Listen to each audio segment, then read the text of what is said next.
Et salut la compagnie!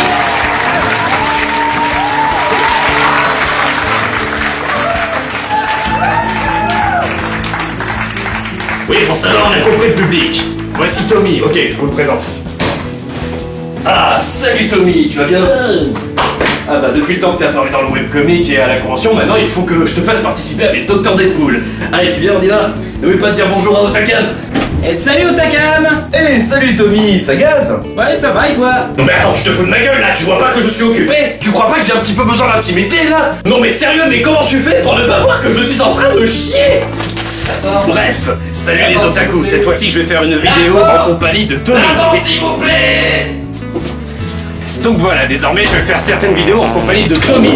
Tommy qui, je le rappelle, est une sorte de clone entre le sperme de Norman et le sperme du youtubeur Michael J. Pour la voix. Oh, ferme-la! Ah ça va, je déconne. Allez, générique.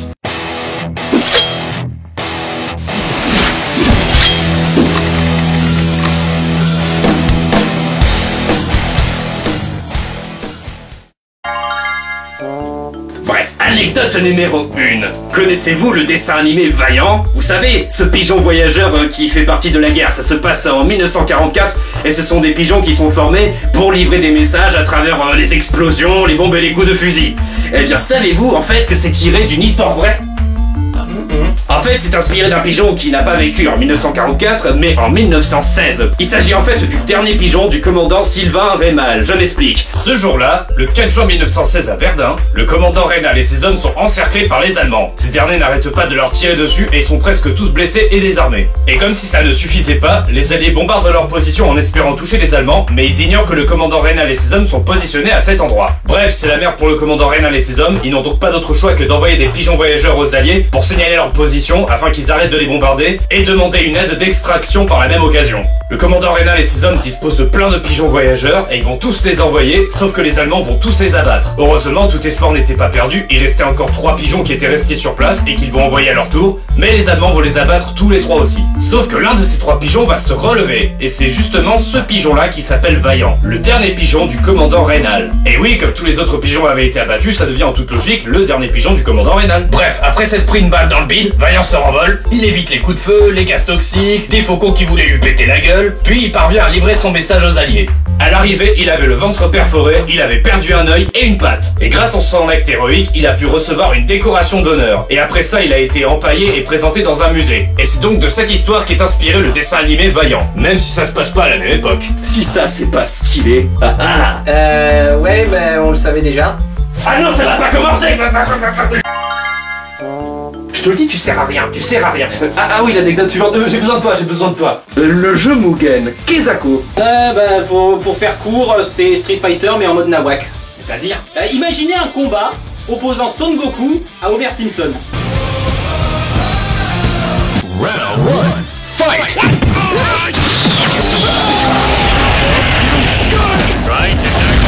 Et ben voilà, c'est ce Mugen, vous pouvez faire ça. Et oui, Mugen est un jeu vidéo qui en fait est programmable par n'importe qui, téléchargeable, et dans lequel vous pouvez mettre les personnages qui sont disponibles en ligne, et parfois même, si vous êtes bon en programmation, les créer vous-même. Donc ça peut donner des trucs totalement nawak à la Super Smash Bros, mais avec n'importe quelle licence. Des personnages de manga contre des personnages de dessins animés américains, ou même des personnages de films contre des personnages de BD, mais ça il me semble que c'est un peu plus rare. Ou alors carrément vous pouvez faire combattre des mêmes internet.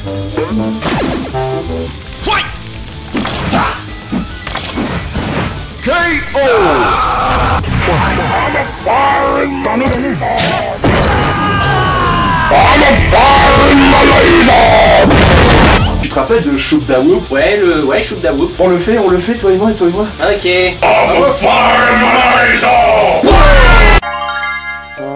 Vous connaissez Chicken Run, fait par le studio Hardman, les mêmes qui ont fait Wallace et Gromit? Ça fait pas partie de ton enfance? Bien sûr. C'est tellement énorme. Et donc en fait Chicken Run, qui en fait est une parodie du film La Grande Évasion, ce sont des poulets qui doivent s'échapper pour éviter de finir en tourte. Et en fait, ce que je voulais raconter là-dessus, en fait n'a pas vraiment à voir avec le film, mais plutôt à voir avec les 2 doubleurs du personnage de Rocky. Je parle bien sûr du doubleur en anglais et du doubleur en français. Et vous savez qu'ils ont beaucoup de points communs ces 2 doubleurs? Lesquels? Eh bien en gros voilà. Dans la version française, Rocky est doublé par Gérard Depardieu, tandis que dans la version originale, Rocky est doublé par Mel Gibson. Alors tu commences à les voir les points communs? Ouais, de très bons acteurs, mais en privé, c'est des gros connards. Voilà, c'est ça. En fait, tous les deux ont eu une carrière énorme. Ils étaient capables de faire vendre beaucoup de tickets de cinéma. Mais à un moment, il y a eu un scandale. Mel Gibson a sorti des propos antisémites et a fait d'autres conneries. Genre Depardieu a battu sa femme et ses enfants et a fait d'autres scandales complètement horribles. C'était un ivrogne. En plus, Mel Gibson aussi, me semble. Et leur carrière, maintenant, a fini comme le Titanic.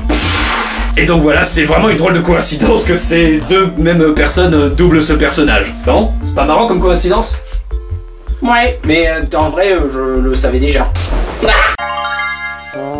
Y a-t-il des fans de One Piece dans la salle? Ouais. Ta gueule. Y a-t-il des fans de One Piece dans la salle? Parce que cette anecdote vous concerne. Peut-être que vous la connaissez déjà parce qu'elle est plutôt connue, mais je le dis juste pour ceux que ça pourrait intéresser. En gros, dans l'équipage de One Piece, chaque membre de l'équipage est représenté par un pays selon le créateur du manga. Et oui. En fait, l'auteur a juste imaginé à quoi il ressemblerait s'il vivait dans le monde réel. Donc en gros, voici les pays que représente chaque personnage de l'équipage, ou du moins, s'il devait venir d'un pays, voilà lequel ça devrait être. Donc pour commencer, Luffy, le Japon. Et non, c'est une blague, c'est pas le Japon. Luffy, c'est le Brésil. Pourquoi le Brésil? Eh bien, peut-être sans doute son côté joyeux, le fait qu'ils doivent parcourir Grand Line, sachant que sur le drapeau du Brésil, eh bien, la planète qu'on voit dessus ressemble étrangement à celle de One Piece. C'est l'océan de Grand Line qui entoure le monde. Il y a juste pas de montagne, hein. Il y a pas de ligne rouge, il y a pas. Oui, bon, ça c'est un détail, mais ça y ressemble un petit peu quand même, juste à cause du fait que ça fasse le tour. Ou alors tout simplement son chapeau de paille.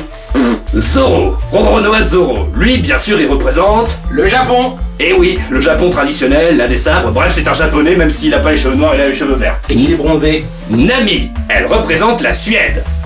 Mais je sais pas pourquoi. Tu crois que c'est ses connaissances en météorologie?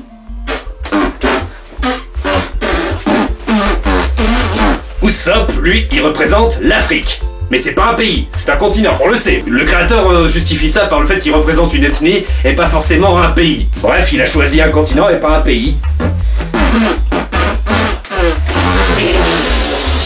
D'ailleurs, pour l'anecdote, Hollywood a prévu de produire une série live One Piece.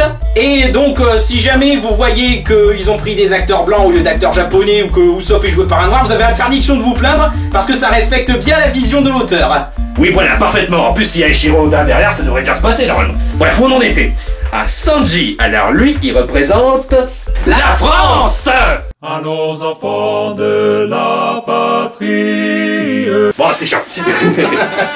Oui, il représente la France parce que il est séducteur, gastronome et gentleman. Apparemment, c'est comme ça que les Japonais nous voient. Yay! Après, il y a Chopper, un renne. Alors lui, normalement, il devrait représenter l'Alaska, vu que c'est la nation des rennes par définition, mais non, il représente le Canada. Je sais pas, peut-être que le pays a plus de charme. Il y a des rennes au Canada, non? Ouais, mais pas autant qu'en Alaska ou en Russie, ou en Sibérie.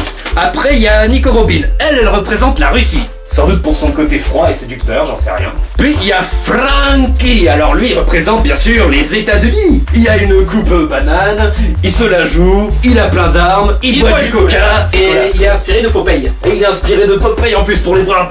Et oui, excellent détail. Et pour terminer, Brooke, eh bien avant je croyais qu'il représentait l'Australie ou limite l'Angleterre, mais non, il représente l'Autriche du 17e et 18e siècle. Ah? Tu serais pas autrichien, toi, par hasard? Ça va pas, non? Allez, anecdote suivante. Connaissez-vous la taille des tubs? La taille des tubs. Des Teletubbies. Ah! Bon ok, c'est pas une anecdote qui fait très adulte, mais comme les Teletubbies c'est un truc qui est plutôt vachement populaire dans la pop culture, bah je voulais en parler, voilà. En gros, avez-vous une idée de quelle taille font les costumes des Teletubbies dans l'émission? Toi tu dirais quelle taille à peu près? À l'aspect, il semblerait petit. En gros, une taille de quoi? Une taille d'enfant. Ah bah attends, regarde la taille qu'ils font. The Teletubbies. Yes. Aïe, ah ouais, ça donne à réfléchir. Ouais, tu vois. Ah moi-même j'étais impressionné. Mais n'empêche, quand tu vois la taille de l'aspirateur dedans, t'as l'impression qu'il est tout petit. Pareil pour les lapins qu'il y a dans l'herbe, mais en fait non, c'est des lapins qui sont juste énormes. Alors juste pour info, voici le nom des acteurs. Donc on a Dave Thompson qui a fait Tinky Winky. Il y a John Smith qui a fait Dipsy. Et donc Dipsy qui est censé représenter une sorte de Teletubbies qui est métissé. En fait c'est le seul métissé du groupe, limite black. Et bah bien sûr il est joué par un black. Tandis que Lala... Oh ta gueule. Elle, oui c'est une fille, qui est jaune, et bien elle est pas jouée par une asiatique. Non. Et il y a Pui Fan Lee qui a fait Po. Et Po, elle, elle est jouée par une asiatique, oui. Ah oui, parce que pour info, Tinky Winky et Dipsy sont des garçons, et Lala et Po sont des filles, voilà. Cependant, il y a juste un petit détail à rajouter.